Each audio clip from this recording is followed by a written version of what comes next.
এই পৃথিবীর মালিকের পক্ষে আমি কথা বললে সেটা যদি রাজনীতি হয়ে যায় সেই রাজনীতি আমি করব।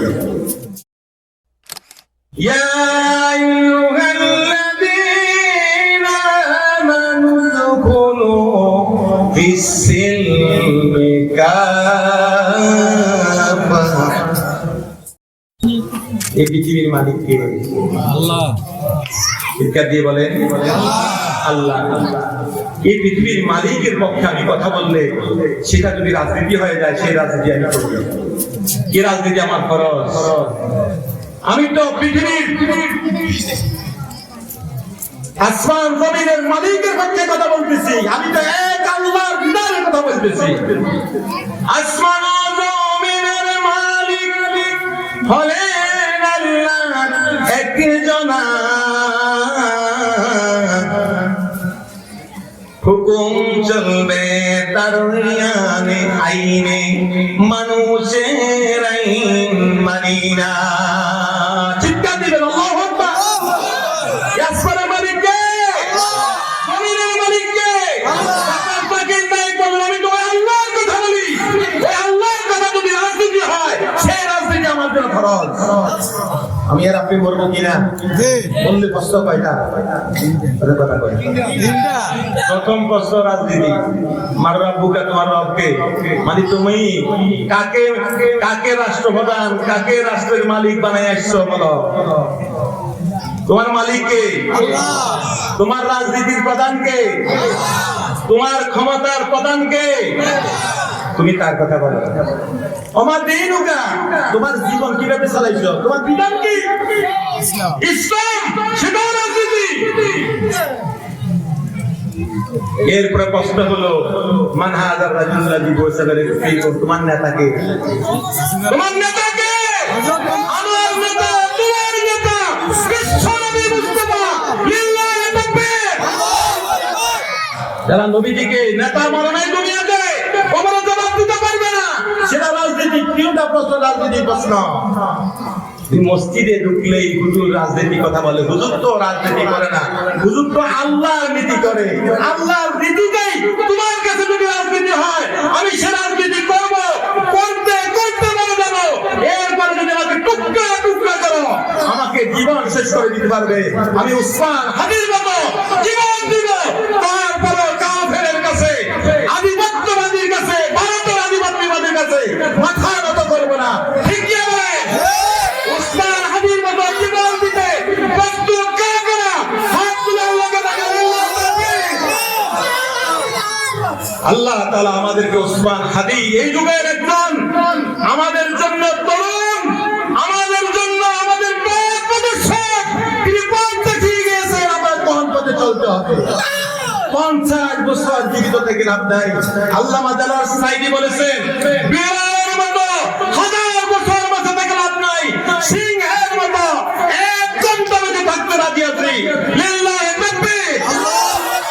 উসমান হাদি বলেছেন 50 বছর জীবিত থেকে লাভ নাই, আমি 50 দিন জীবিত থাকবো, 50 ঘন্টা জীবিত থাকবো, 50 মিনিট জীবিত থাকবো।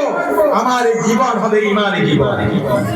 আপনি সুদকে, ঘুষকে, অন্যায়কে সমঝোতা করে আমার বাংলাদেশ, আমার প্রাণের ভূমি, আমার বাংলাদেশ, আমার মাতৃভাষা বাংলা ভাষা, এই মাটিকে আমি ভালোবাসি।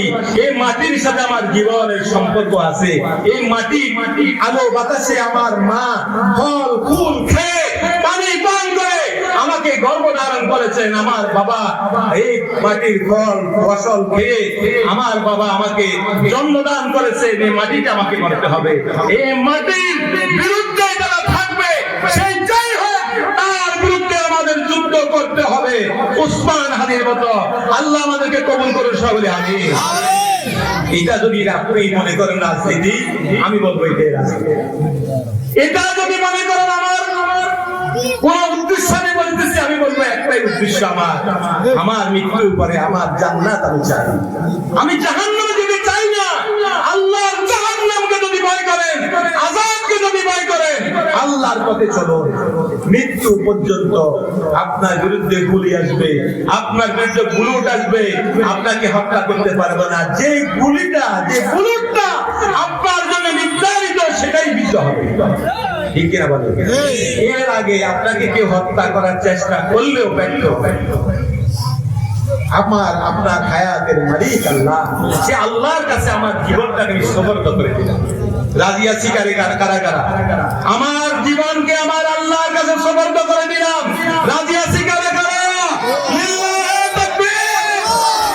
আল্লাহ আমাদের হায়াতের মালিক, মওতের মালিক, আল্লাহ আমার জান্নাতের মালিক, আমার আল্লাহ আমাকে জাহান্নাম থেকে মুক্তি দেওয়ার মালিক, আমার আল্লাহ আমার হাত নাড়ার মালিক।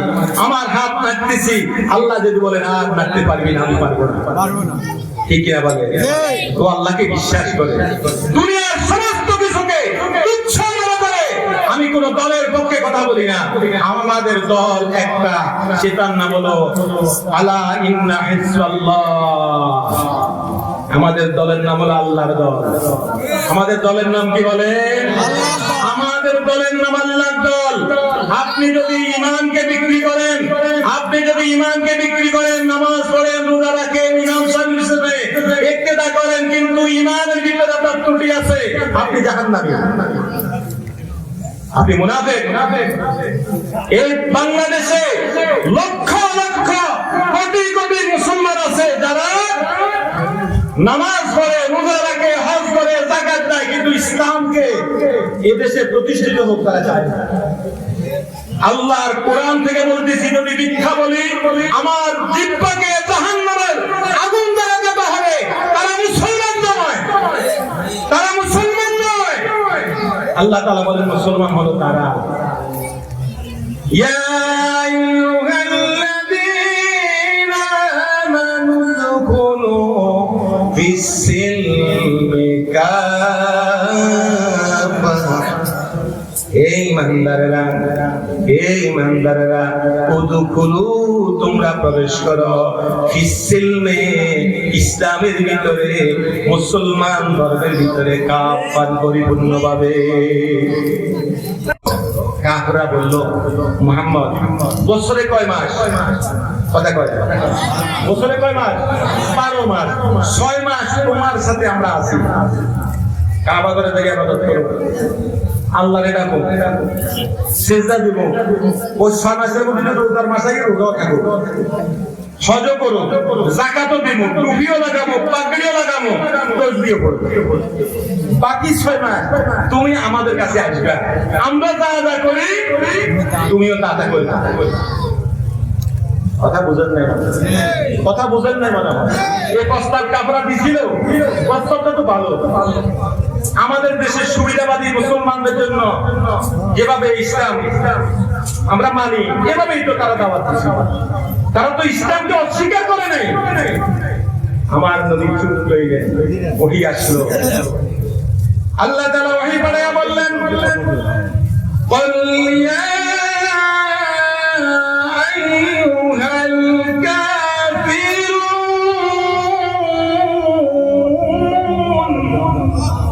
এই নবী বলে দেন, ও কাফেররা, ওই কাফের সম্প্রদায়, লা আ'বুদু মা তা'বুদুন, লা আ'বুদু, আমি নবী এবং আমরা মুসলমানেরা কখনো 1 সেকেন্ডের জন্য তোমাদের মূর্তির ইবাদত করতে পারবো না। ঠিক কিনা বলেন?